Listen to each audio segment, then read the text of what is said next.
কালি ৰাতি 12টালৈকে 12:30লৈকে আমি ইয়াত অফিচতে আছিল। 12:30 পিছত যোৱাৰ পিছত আমি গৈ পেলাই শুই গলো। ইয়াত আৰু কোনো মানুহ নাই। ৰাতিপুৱা গম পালো আমাৰ কেন্দ্ৰটো ভাঙি পেলাইছে। পিছত আৰু খবৰ ললো আৰু 2-3টা কেন্দ্ৰ ভাঙি পেলাইছে। পিছত আমি আমাৰ MP-ক জনালো। জনাৰ পিছত ছাৰে SP ছাৰক ফোন কৰিলে। ফোন কৰি পেলাই জনাইছে যে পুলিচ আহিব। আমি মানে আমাৰ কথা এটাই, আমি ইয়াত কোনো হিন্দু মুছলিম বা জাত পাতৰ ৰাজনীতি বিচৰা নাই। আমি এটা সুস্থ গণতন্ত্ৰ বিচাৰো। আমাৰ যোনটো গণতন্ত্ৰ যোনটো আমাৰ অধিকাৰ আছে, সেই অধিকাৰটো আমি বিচাৰো। আমি জাত পাতৰ ৰাজনীতি বিচৰা নাই। আমি অসমৰ মাননীয় মুখ্যমন্ত্ৰী হিমন্ত বিশ্ব শৰ্মা ডাঙৰীয়াক এটাই অনুৰোধ জনাম, যাতে আমাক এটা কোৱালিটি ৰাজনীতি দিয়ে। আমি হিন্দু মুছলিম মাৰপিট এইবিলাক আমি নিবিচাৰো।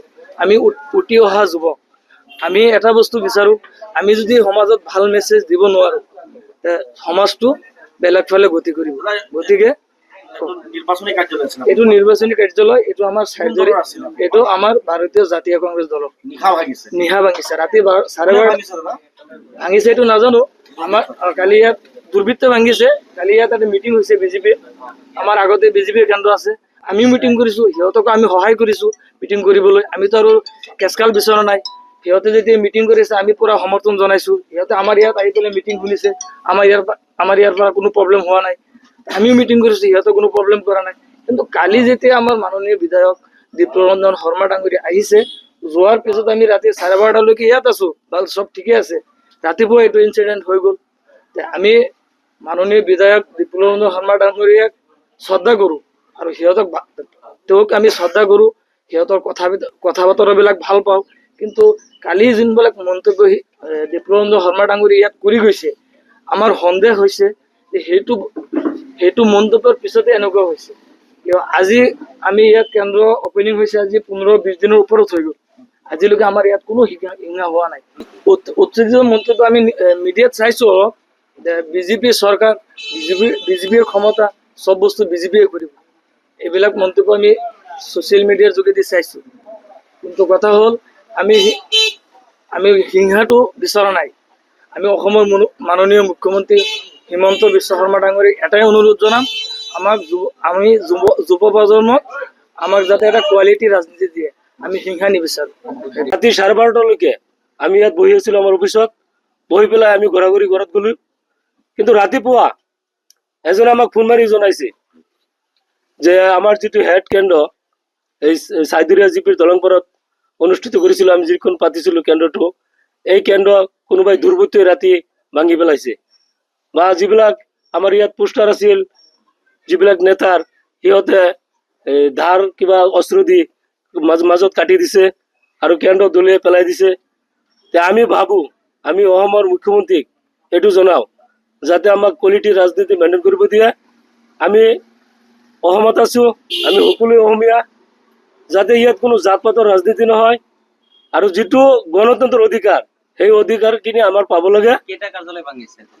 আমি এতিয়ালৈকে শুনা পাইছো যে 3-4টা কাৰ্যালয় ভাঙিছে, কিন্তু আমি গোটেইখিনি দেখা নাই।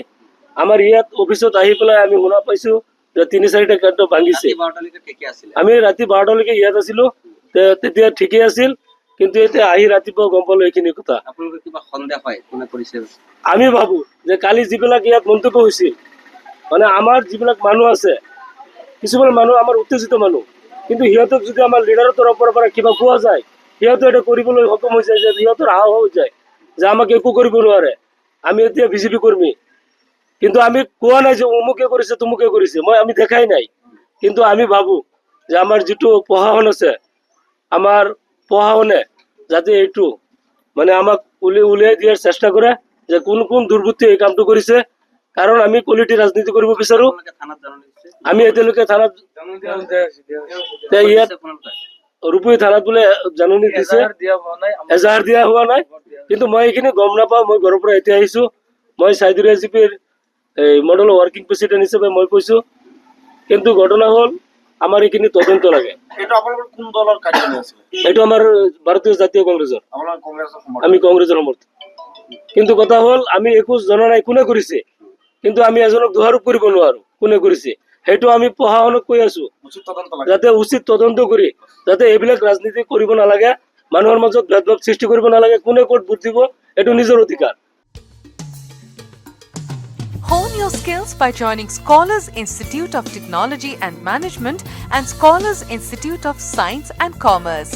In a lush green campus close to nature, we provide high-quality education with the aid of modern tools and techniques, up-to-date study materials, expert faculty, and fitness facilities. With a vision to transform every student into a good citizen of our nation, we ensure your bright career here. Come to SITM, Garokhuli Gorsuk, Guwahati 35.